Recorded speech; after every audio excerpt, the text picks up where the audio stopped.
कुमार शर्मा, मुख्य प्रवक्ता BJP district Poonch. आज की जो प्रेस वार्ता है वो नेशनल कॉन्फ्रेंस ने कल जो अपना मैनिफेस्टो पेश किया था उसी के उपलक्ष्य में जो कमान है उन्होंने जो मैनिफेस्टो तैयार किया है वो झूठ के पुलिंदे के सिवाय और कुछ नहीं है। मैं 2-3 बातों पर बात करूंगा। जैसे उन्होंने कहा कि हम 370 को दोबारा रेस्टोर करेंगे।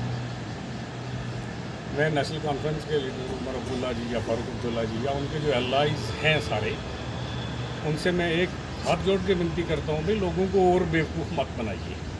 370 के बारे में आज इंडिया का बच्चा बच्चा जानता है कि नेहरू जी ने एक प्रेसिडेंशियल ऑर्डिनेंस के ज़रिए डॉक्टर राजेंद्र प्रसाद जी को बोला था, और ये एक प्रेसिडेंशियल ऑर्डिनेंस था जो कॉन्स्टिट्यूशन में आर्टिकल की शक्ल लेके बीच आ गया। और इसके लिए प्रोविज़न ये था कि उसको 6 महीने के अंदर उस वक्त पार्लियामेंट में 2/3 मेजॉरिटी से पास करवाना था, लेकिन कांग्रेस के लोग ही नहीं चाहते थे, इसीलिए नेहरू जी ने वहाँ पेश नहीं किया।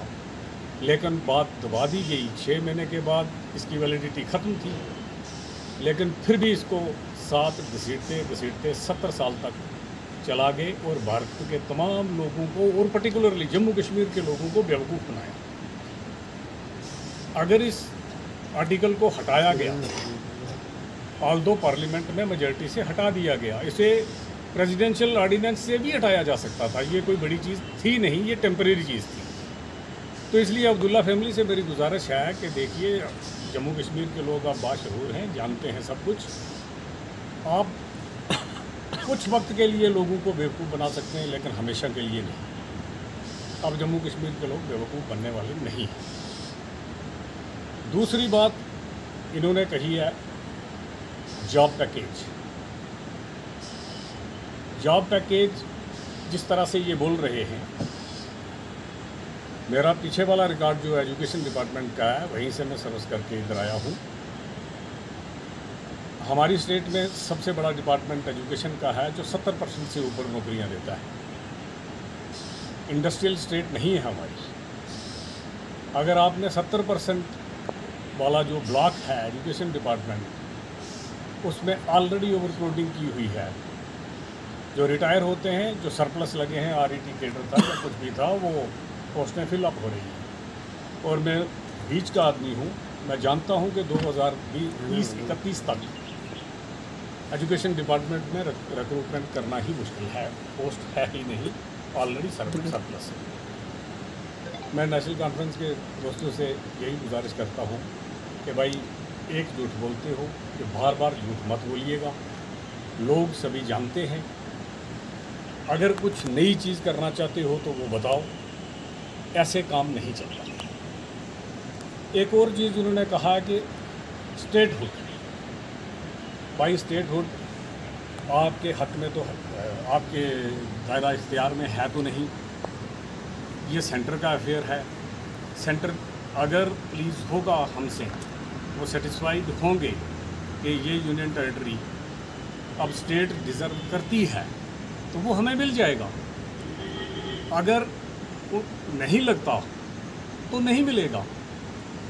तो आपका ये बात कहना कि हम स्टेटहुड रेस्टोर करवाएंगे, ज़रा किस तरह करवाएंगे ये भी लोगों को बताइए।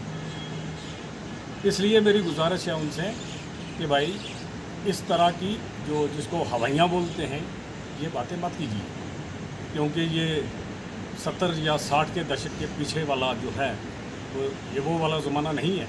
वक्त बदल चुका है, लोग सब जानते हैं, इंफॉर्मेशन फ्लो है। तो एक बात इन्होंने और की पब्लिक सेफ्टी एक्ट के बारे में।